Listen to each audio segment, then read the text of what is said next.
Here's something new for a cautionary circular.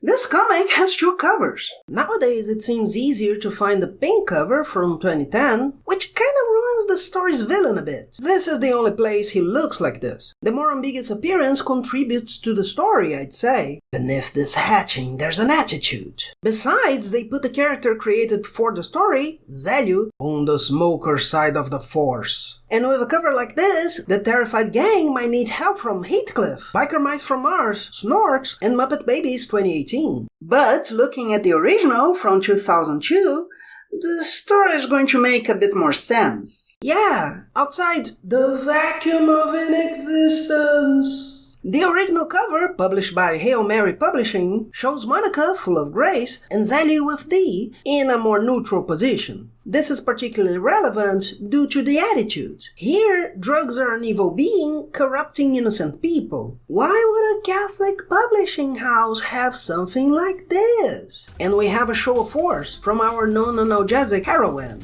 In the second, the adversary looks more like a villain with poison, Zélio looks like his sidekick, and we don't have a hero per se. The attitude is going to be closer to the first cover, of course.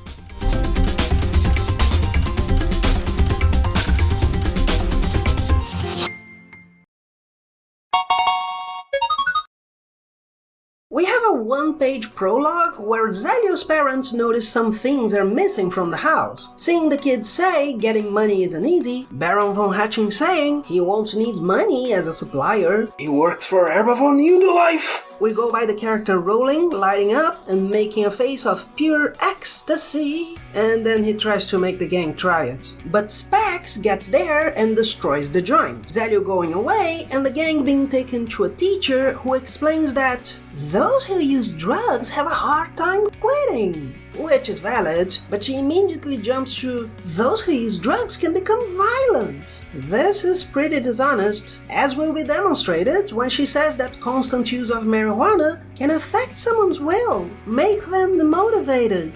Putting it all together doesn't work, as we'll see when cocaine becomes square lemons, and the problem would be the really high price that brings riches to some and pain to others. Or when sniffing glue, cigarettes and alcohol are put together, they show no consequences for the first, the second is kind of ambiguous, and the third is shown like an accident, which is more violent than the others, but just for the car, and can easily be misread as not so bad. All that for Von Hatching to offer Scissor Clown's growth candy on the next page. The teacher says, those who consume drugs need treatment, and dealers deserve prison. That's why they were trying to decriminalize possession, remember? Depending on the cover, Zélio is and isn't a drug dealer here. Only the cops are on Schrödinger, so if he were arrested before being helped, he'd be a drug dealer. The story isn't all bad. When Zélio's parents are frustrated, the teacher says they should keep calm and try to talk to him, and think for some reason. But then she throws that he'll need treatment, like it's nothing. The teacher says they must learn to love themselves and respect your own bodies, like it's nothing. And they find Baron von Hatching and Monica knocks him down, like it's nothing. So we have a page of kids playing, including Zélio, who says, it was very difficult, but I was able to let go of all that harmed me so much. And since he doesn't talk like a human being, it's like it's nothing. I know talking about a complicated topic like that with kids is hard.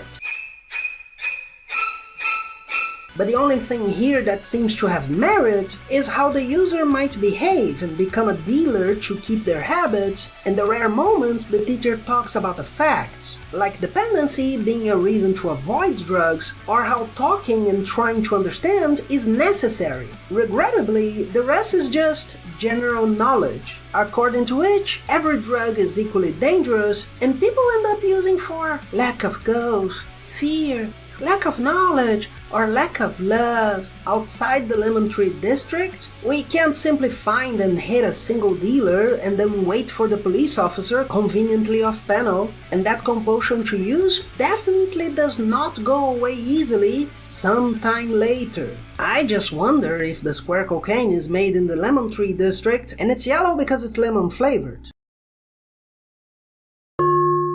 Please don't you forget to subscribe and hit the bell.